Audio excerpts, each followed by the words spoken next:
Tapos dito, tumingin. Yeah.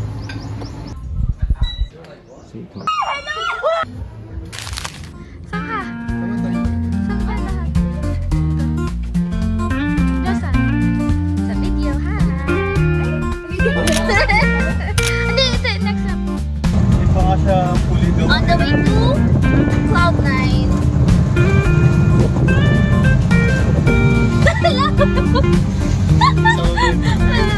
Hindi ko i-edit yun, nasama ko yun.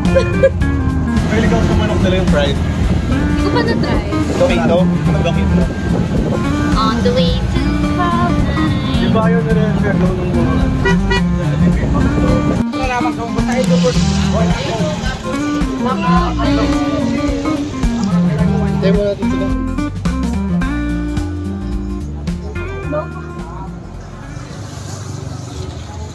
Registrar. Pigol talaga. Sa registrar. Registrar sa PUP. Huwa ka naman sino na ganyan sa'yo. Sino nag-trip sa'yo? Hello everybody! Hi! Wala mga ano eh. Burloloy. Burloloy.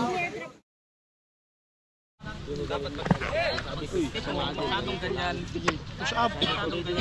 Life una. Push up. Right. Bin na. Yan. Tapos dito, tumingin ha. Yung shoulder natin dito. Ito. Dito lang.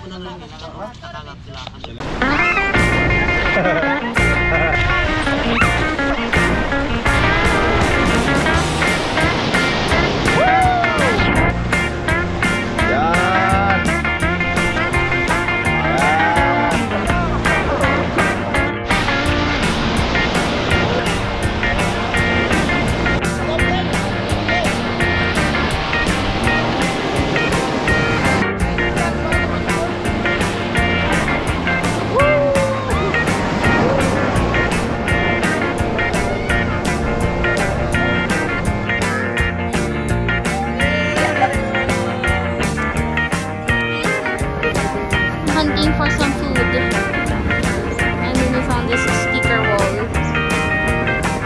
Kung ano man yun.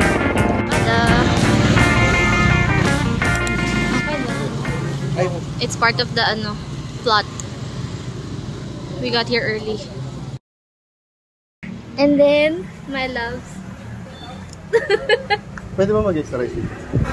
I think so.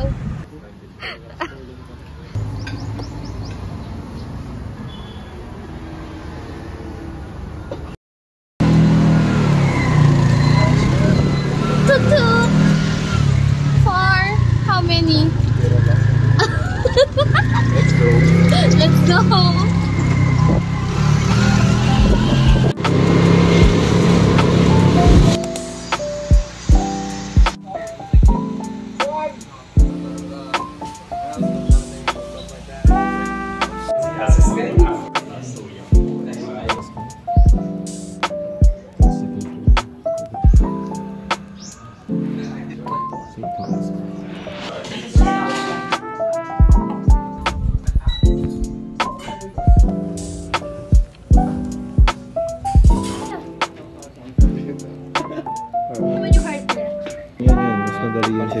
Time mo.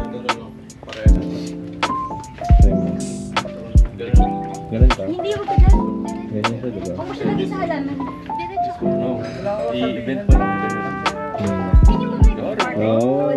Pag lagi naman yun ang magiging disoriented. 38%. Oh, shit.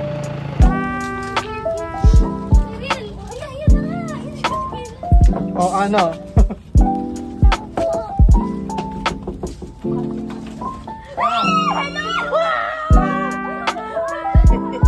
Ano ba si Direk?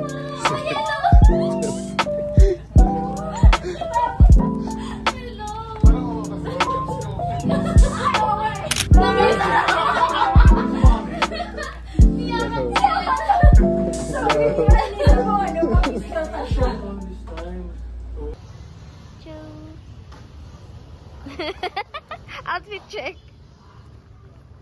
Here at Bravo. Surfing was a little bit tiring, so the rest of our day 2 was kinda chill. We worked at a cafe while waiting for our friend Cyril, and then they arrived around dinner time, so we went to Bravo after they settled down. The food here was great, and I enjoyed it personally. Even though it was on the pricier side, I would actually say it's worth it. We're with our plus ones and other friends, but actually this is our third squad trip together. At this point, it has become a yearly thing. And I love being with my friends. It's always fun being around them and experience new things. And now, we're blessed to have 4 more days to create new memories.